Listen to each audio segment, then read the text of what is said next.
Horror कहानियां थी।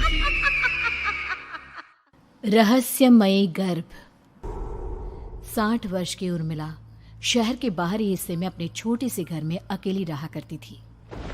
एक रात शहर में बहुत जोर का तूफान आया। जोर जोर से हवाएं और आंधी तूफान के साथ तेज बारिश होने लगी।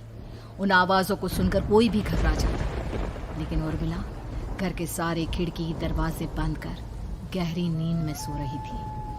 रात के लगभग 12 बजे होंगे कि किसी ने उर्मिला के घर का दरवाजा खटखटाया। दरवाजे के खटखटाने की आवाज सुनकर उर्मिला की नींद खुलती है। आखिर इतनी रात को कौन आया होगा? उर्मिला जाकर दरवाजा खोलती है तो सामने लगभग 26 साल की बेहद सुंदर लड़की को खड़ा देख हैरान रह जाती है। कौन हो बेटा, और इतनी रात को इतने भयंकर तूफान में कहाँ भटक रही हो? चाची, आपने मुझे पहचाना नहीं? मैं आपकी दूर की रिश्तेदार शालिनी। अरे हाँ, बचपन में तुझे देखा था। इतनी जवान हो गई है, कैसे पहचान में आती। लेकिन तू यहाँ क्या कर रही है, और वो भी ऐसी अंधेरी तूफान भरी रात में? उर्मिला की बात सुनते ही शालिनी की आंखों से आंसू बहने लगे। वो फूट फूट कर रोने लगी। ये देखकर उर्मिला को कुछ समझ में नहीं आया और उसने शालिनी का हाथ पकड़कर घर के अंदर आने के लिए कहा। जैसे ही शालिनी घर के अंदर रोशनी में आई, उर्मिला की नज़र उसके पेट की तरफ गई, जिसे देखकर ये साफ पता चल रहा था कि वो प्रेग्नेंट है। अरे, तू तो पेट से है।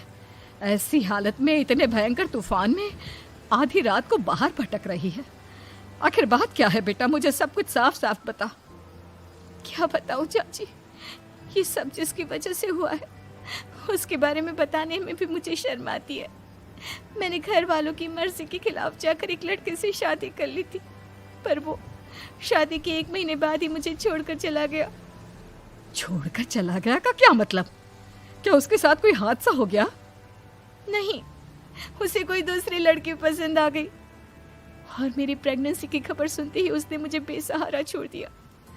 उसके बाद मैं अपने घर गई, लेकिन माँ पापा ने मुझे घर में कदम तक नहीं रखने दिया। तभी मुझे आपकी याद आई।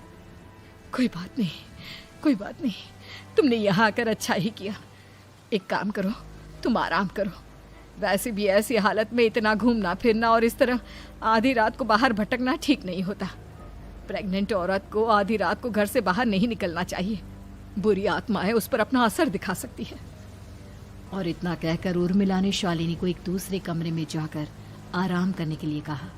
लेकिन जैसे ही शालिनी अपने कमरे में जाने लगी, अचानक से उर्मिला ने उसे रोक लिया। एक बात बताओ बेटा, तुम्हारा कौन सा महीना चल रहा है? पेट देखकर तो लगता है कि लगभग 6 महीने पूरे हो गए होंगे। उर्मिला की बात सुनकर शालिनी के होठों पर मुस्कुराहट आ गई। चाची जी, अभी सिर्फ 1 ही महीना हुआ है। शालिनी की बात सुन उर्मिला दंग रह गई। उसे समझ में नहीं आ रहा था कि प्रेगनेंसी के पहले ही महीने में शालिनी की हालत ऐसी क्यों थी। लेकिन फिर उसने बात को नज़रअंदाज कर शालिनी को आराम करने के लिए कहा और खुद भी कमरे में जाकर सो गई।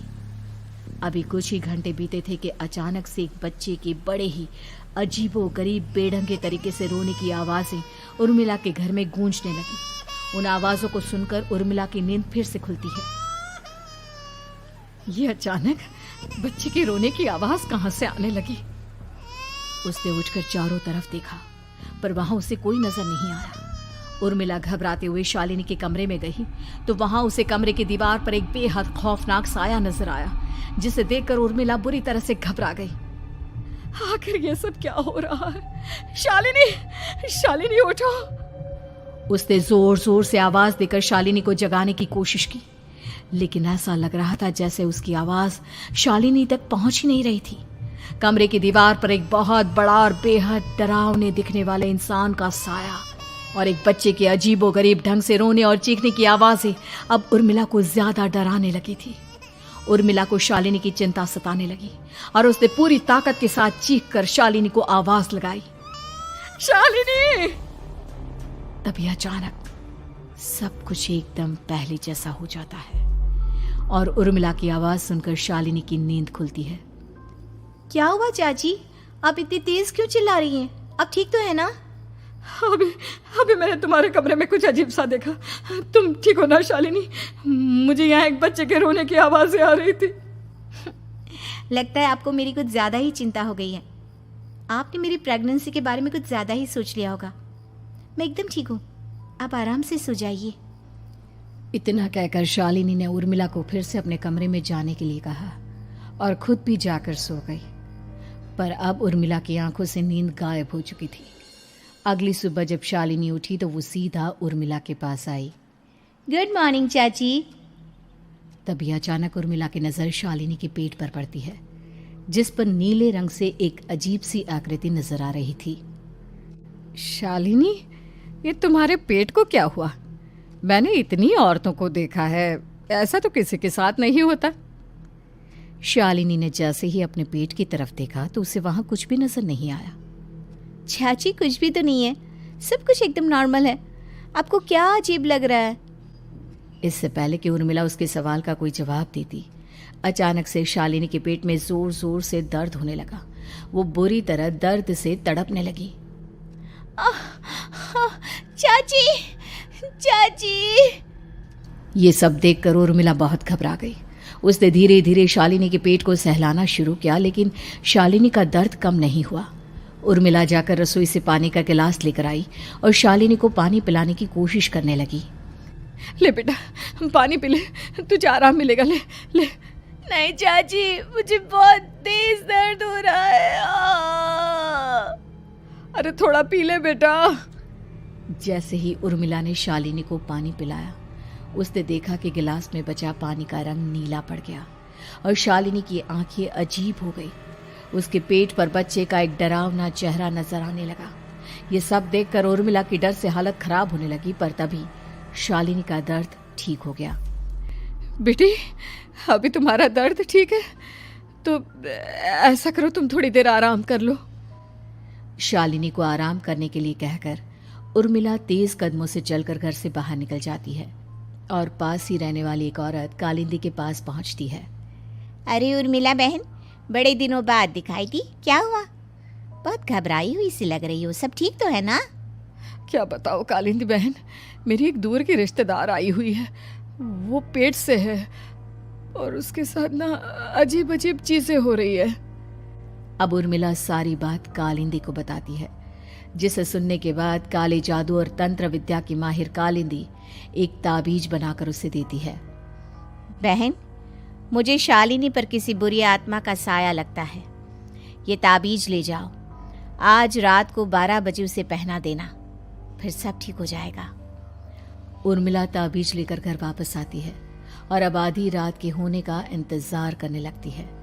जैसे ही आधी रात होती है, वो नींद में सोई शालिनी को ताबीज पहना शांति से अपने कमरे में आकर अपने पलंग पर लेट जाती है। अब सब ठीक हो जाएगा, ये सोचकर उर्मिला शांति की एक सांस ही लेती है कि तभी अचानक उसकी आंखों के सामने कुछ ऐसा आता है जिसे देखकर उर्मिला डर से चीखने लगती है। तुम कौन हो? कौन हो तुम? जाओ यहाँ से, जाओ जाओ यहाँ से।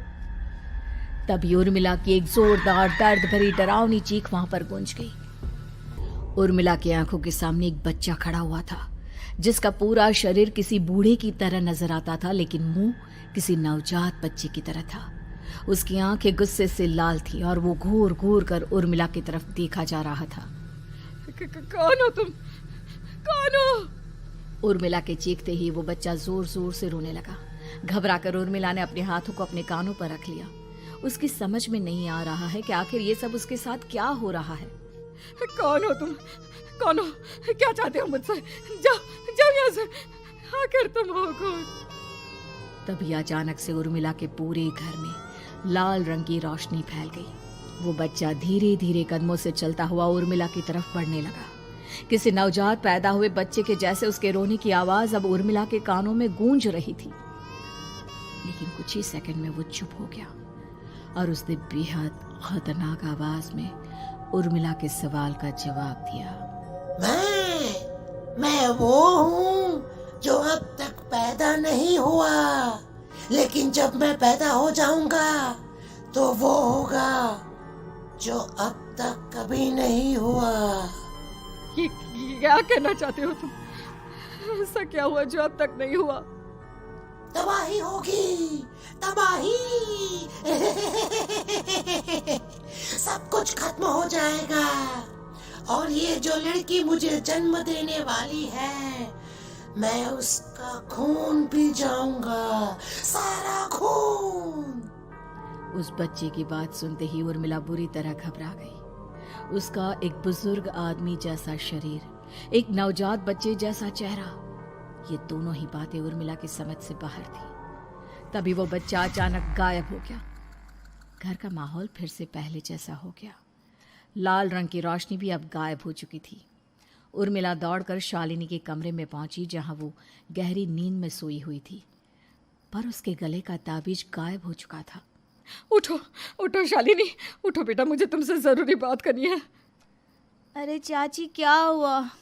इतनी रात को आप परेशान क्यों कर रही हैं? सब ठीक है ना? अभी जब तुम सो रही थी ना, तो मैंने तुम्हारे गले में एक ताबीज पहनाया था। कहाँ गया बेटा, बताओ मुझे। शालिनी ने चारों तरफ अपनी नजरें घुमाकर देखा, लेकिन वहां पर कोई ताबीज नहीं था। वह हैरानी से उर्मिला के चेहरे की तरफ देखने लगी। उसे समझ में नहीं आ रहा था कि आखिर उर्मिला किस ताबीज के बारे में बात कर रही थी। नहीं चाची, यहाँ कोई ताबीज नहीं है। लगता है आपने कोई बुरा सपना देखा है। मैंने कोई बुरा सपना नहीं देखा। खैर छोड़ो, तुम अब सो जाओ, फिर सुबह बात करते हैं। डर और घबराहट की वजह से उर्मिला की आंखों से नींद तो जैसे बिल्कुल गायब हो गई थी। अगली सुबह उर्मिला बिना कोई देर किए गांव के बाहर एक छोटी सी झोपड़ी में रहने वाले बूढ़े पंडित के पास पहुंची। पंडित जी, मेरी मदद कीजिए। अरे आओ आओ उर्मिला, क्या हुआ? सब ठीक तो है ना? क्या बताओ पंडित जी, बहुत बड़ी मुसीबत है। मेरी दूर की एक रिश्तेदार लड़की पेट से है और उसके साथ बहुत डरावनी चीजें हो रही है। कल रात को तो एक अजीब सा दिखने वाला बच्चा मेरी आंखों के सामने आकर खड़ा हो गया था। ये तुम क्या कह रही हो? मुझे साफ साफ बताओ कि आखिर तुमने क्या देखा? उर्मिला ने अपने साथ हुई बीती रात की पूरी घटना पंडित जी को बताई, जिसे सुन पंडित जी के माथे पर चिंता की लकीरें उभर आई। अनर्थ होने वाला है, अनर्थ। बरसों पहले भी उस हैवान ने एक लड़की के पेट से जन्म लिया था और उसके बाद उस शहर को पूरी तरह से तबाह कर दिया। कैसी विपदा पंडित जी, कैसे बात कर रहे हैं आप? बताइए मुझे, और इसका उपाय क्या है? इसका उपाय तो है, लेकिन बहुत कठिन है। हो सकता है कि उस उपाय को करने के दौरान तुम्हारी जान भी चली जाए। मुझे मेरी जान की कोई परवाह नहीं, पर आप जिस तबाही के बारे में बात कर रहे हैं, बस वो नहीं होनी चाहिए। लाखों लोगों की जान बचाने के लिए मैं कुछ भी करूंगी। तो ठीक है, मेरी बात ध्यान से सुनो। बरसों पहले एक भयानक तांत्रिक ने अपनी तंत्र क्रिया के जरिए एक मासूम लड़की के साथ रिश्ता बनाकर उसके पेट से जन्म लिया था। इस तरह से वो अपने जैसे लोगों की संख्या इस दुनिया में बढ़ाना चाहता था। आपके कहने का मतलब है कि शालिनी के पेट से भी उस शैतान को जन्म लेना है, इसलिए उसने उसके साथ ये सब किया है। ठीक पहचाना तुमने। अब मैं तुम्हें एक ऐसा सिंदूर दूंगा जिसे तुम्हें ले जाकर उस लड़की के पेट पर लगाना होगा। क्या ऐसा करने से सब कुछ ठीक हो जाएगा? नहीं उर्मिला, ये सब इतना आसान नहीं। उस लड़की के पेट पर सिंदूर लगाने के बाद तुम्हें उसका पेट काटकर उस हैवान को बाहर निकालना होगा। नहीं पंडित जी, मैं ये सब नहीं कर सकती। मैं भला एक जिंदा लड़की के पेट को अपने हाथों से कैसे काट सकती हूँ? अगर तुमने ऐसा नहीं किया तो कुछ ही दिनों में वो हैवान उस लड़की के शरीर से जन्म लेगा और उसके शरीर के सारे खून को पीकर अपनी ताकत को बढ़ाएगा। उसके बाद वो धीरे धीरे इस पूरे शहर को तबाह कर देगा। यहाँ पर कोई जिंदा नहीं बचेगा। लेकिन अगर मैं उसके पेट को काट दूंगी तो क्या वो जिंदा बच पाएगी? अगर शालिनी को कुछ हो गया तो, अगर उसकी मृत्यु हो गई तो? ऐसा कुछ नहीं होगा उर्मिला, तुम्हें अपने मन को पक्का करके ये काम करना ही होगा। सिंदूर लेने के बाद उर्मिला झोपड़ी से बाहर निकलने ही वाली थी कि तभी पंडित जी ने उसे पीछे से आवाज देकर रोका। उर्मिला, उस लड़की का पेट काटकर हैवान को बाहर निकालना ही काफी नहीं होगा। तुम्हें ध्यान रखना होगा कि ये सब करते हुए उस बच्चे का जो आधा बूढ़े का शरीर है उस पर सिंदूर की एक बूंद भी ना लगने पाए, क्योंकि अगर ऐसा हुआ तो वो तुम्हें और बाकी सबको कच्चा खा जाएगा। पंडित जी की बात सुन उर्मिला की आंखें फटी रह गई और उसके शरीर में डर की लहर दौड़ गई। फिर भी उसने हिम्मत की। ठीक है पंडित जी, मैं पूरी कोशिश करूंगी कि मैं उस हैवान को वहीं के वहीं खत्म कर पाऊं। इसके बाद उर्मिला तेज कदमों के साथ घर वापस आती है। दिन बीतता है, रात का अंधेरा छाने लगता है। शालिनी खाना खाकर सोने चली जाती है और उर्मिला लगातार उसके गहरी नींद में सो जाने का इंतजार करने लगती है। जिसके बाद उर्मिला दबे कदमों से शालिनी के कमरे में पहुंच गई। मुझे ये करना ही होगा। अब उर्मिला ने धीरे धीरे शालिनी के पेट पर पंडित जी का दिया सिंदूर लगाना शुरू किया। उर्मिला के हाथ बुरी तरह से कांप रहे थे। उसके एक हाथ में चाकू था जिससे वो पेट काटने वाली थी। उर्मिला ने एक नज़र शालिनी के चेहरे की तरफ देखा और फिर डरते हुए उसके पेट पर चाकू चलाना शुरू किया। कमाल है, मैं इसका पेट काट रही हूँ और ये आराम से सो रही है। इसे दर्द नहीं हो रहा क्या? तभी अचानक उर्मिला के कानों में बच्चे की रोने की आवाज सुनाई देने लगी। उसने घबराकर चारों तरफ देखा पर वहां पर कोई नहीं था। बस रोने की आवाज लगातार आ रही थी। उर्मिला बिना रुके लगातार शालिनी के पेट को काटती रही। उसे इस बात का भी ध्यान रखना था कि सिंदूर बच्चे के बूढ़े आदमी वाली शरीर के हिस्से पर ना लगे। कुछ ही देर में वो हैवानी बच्चा उर्मिला के हाथों में था। उसने बड़ी ही सावधानी से उस बच्चे को बाहर निकाला और पंडित जी के कहे अनुसार उसे घर से दूर जलाने के लिए ले गई।